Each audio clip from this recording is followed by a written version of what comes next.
Hello Math Wizards, now we are on solving problems involving right triangle trigonometry. We will be applying what we have learned from our lessons in trigonometry.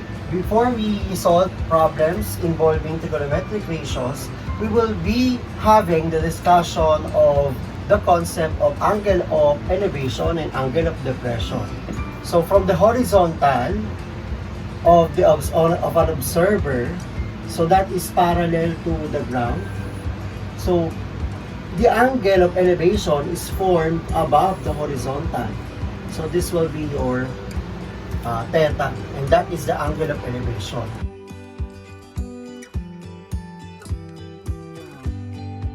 When we are pertaining to angle of depression, don't forget that the angle of depression, angle formed below the horizontal. So this will be your horizontal. Let's say that is your horizontal. And the line of sight is below the horizontal, and this is the angle, and that is the angle of depression. So this will be your angle of depression.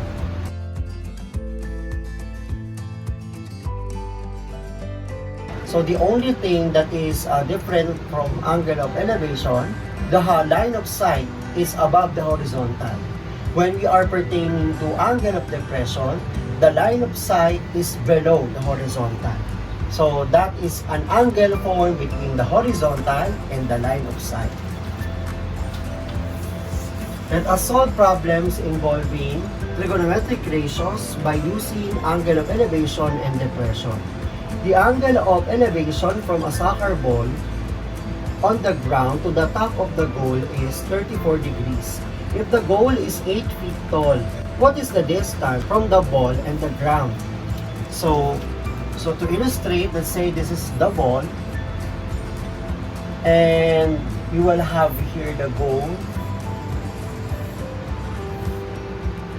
and this one is 8 feet tall. And this is the angle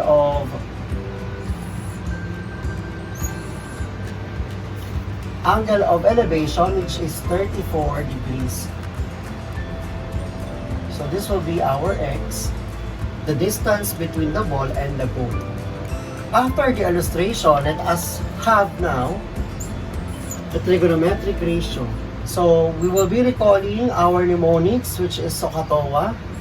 And based on the illustration, you will be having opposite side of 34 degrees and the adjacent side of 34 degrees, and that involves TOA. So that is tangent theta is equal to opposite over adjacent. After the trigonometric ratio, you will now have the solution.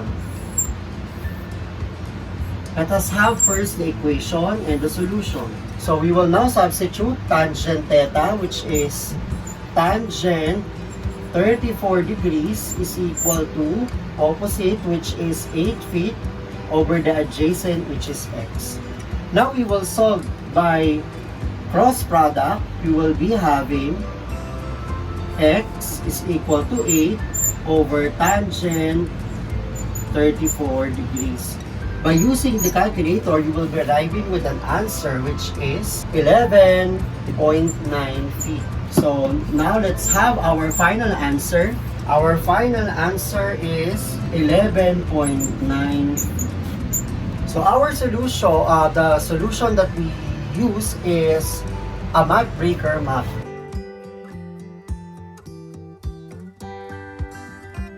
So now let us solve another problem by using this math breaker map. Sarah sights the top of the Statue of Liberty at an angle of elevation of 61 degrees. If Sarah is 5.5 feet tall and is standing 166 feet from the base of the statue, find its height. So let's have first the illustration based on the math breaker map that we are using. And this is, let's say this is Sarah, and you have here the Statue of Liberty and the angle of elevation, which is 61 degrees. So the distance of Sarah in the Statue of Liberty is 166 and her height is 5.5. So the height of Sarah is 5.5. So the unknown is the height of the Statue of Liberty. Okay. So in this case, we also have here 5.5 in addition to the height of the Statue of Liberty. So the side opposite of 61 degrees is just this one, the unknown, which is x. So let's have the trigonometric ratio. The next step is to have the trigonometric ratio, which is the SOHCAHTOA. We will be using SOHCAHTOA as our mnemonic device. So based on the illustration, the given is the opposite side, the adjacent side of 61 degrees and the opposite side, which is x. So we will be having tangent theta is equal to opposite over adjacent. Let's move to the next step, which is the equation and solution. So we will be having tangent 61 degrees is equal to the opposite side, which is x, and the side adjacent to 61 degrees is 166 feet. Therefore, we will be using cross product to solve for x. So x is equal to 166 times tangent 61 degrees. By using our calculator, you will arrive with x is equal to 299.5. And to declare our answer, you will be having 299.5 plus 5.5 as the height of Sarah. You will be arriving with 305 feet. Therefore, this is our final answer. The angle of depression from the top of a cruise ship to the top of a sailboat is 22 degrees. Sitting above the water, the cruise ship is 236 feet tall, while the sailboat is 27 feet tall. Find the distance between the cruise ship and the sailboat. In this case, you will have first our illustration. So we will be having the height of the cruise ship, which is 236, and the height of the sailboat is 27, horizontal first, and the angle of depression to the top of the sailboat, which is 22 degrees. Since the horizontal is parallel to the ground, the line of sight will serve as the transversal between the horizontal line and the ground. So you will be having 22 degrees, and you are asked to find the distance between the cruise ship and the sailboat. This will be x. And in the triangle form, we will just subtract 236 minus 27. You will be having 209 as the line opposite, the side opposite of the 22 degrees angle. So let's now go to the next step, which is the trigonometric ratio. So by using our mnemonic device, SOHCAHTOA, based on the illustration, it involves the side opposite of the 22 degree angle and the side which is adjacent to 22 degrees, and it involves opposite and adjacent. So you will be having tangent theta is equal to opposite over adjacent. Now let's have the equation. So we will be substituting the equation. Tangent 22, the values, which is tangent 22, is equal to 209 over x. Let us solve for x by cross product property. X is equal to 209 over tangent 22 degrees. By using your calculator, you will be arriving with 517.3 feet.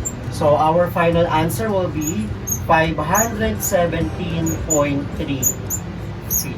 A spectator in the stand spots the team mascot on the field at an angle of depression of 46 degrees.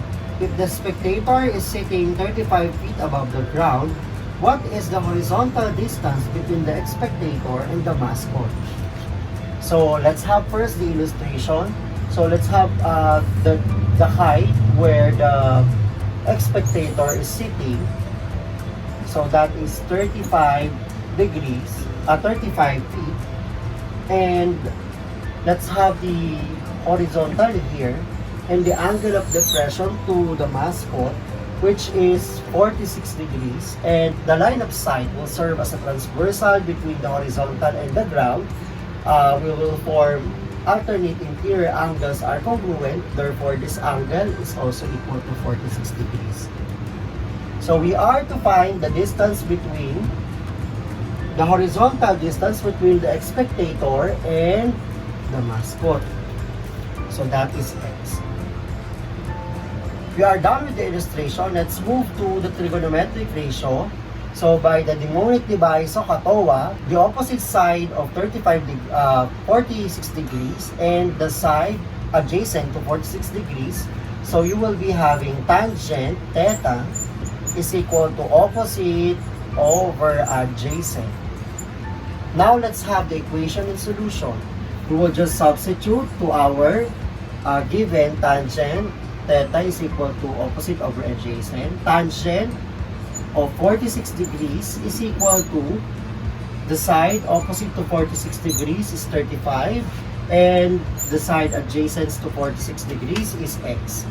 By cross product, you will be having x is equal to 35 over tangent 46 degrees. By using your calculator, you will be able to arrive with an answer which is 33.8.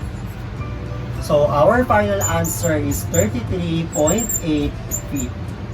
I hope you have learned something about our lesson for today. See you again in our next video. Like, share, and comment your suggestions on the comment box below, and don't forget to subscribe. To get notified with our latest videos, just click the notification bell.